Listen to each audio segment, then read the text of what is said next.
Welcome back to Drinks Made Easy, because cocktails don't have to be difficult. Today we're taking a look at the Irish Coconut, a cocktail from Dale DeGroff's 2002 version of The Craft of the Cocktail. If you haven't seen this book, highly recommend picking it up.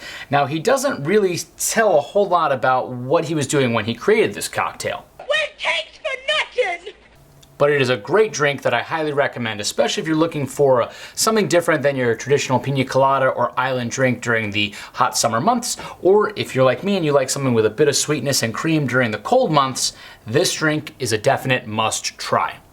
And if you haven't already, please go ahead and click on the subscribe button and the bell icon so you'll be notified every time we release a new video. And without any further ado, let's make a cocktail.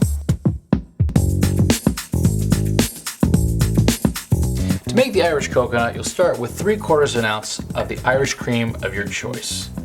Next, we're gonna add 3/4 ounce of rum, 1/2 ounce of Coco Lopez. If you don't have Coco Lopez, you can use a different coconut cream, but just make sure to check the amount of sweetness in that as compared to Coco Lopez, which is a little bit sweet. And then 3/4 ounce of cream. Cap that off to a shaker tin full of ice and give it a quick shake.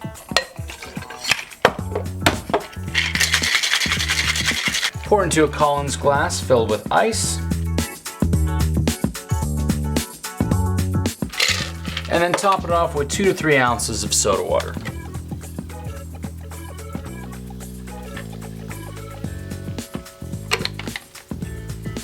Give it a quick stir to integrate it.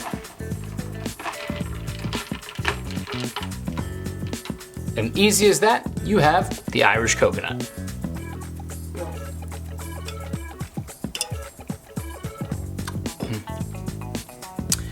This, if you're having a hot day, is fantastic. It's not quite as sweet as a pina colada, but it's also a bit creamier without the pineapple. So if you like creamy drinks with a touch of sweetness, which I really do, especially on a hot day, or actually this would be great in the winter time also, check this drink out. If you have any questions or comments, please leave them below and we will be sure to get back to you. Thanks from Drinks Made Easy.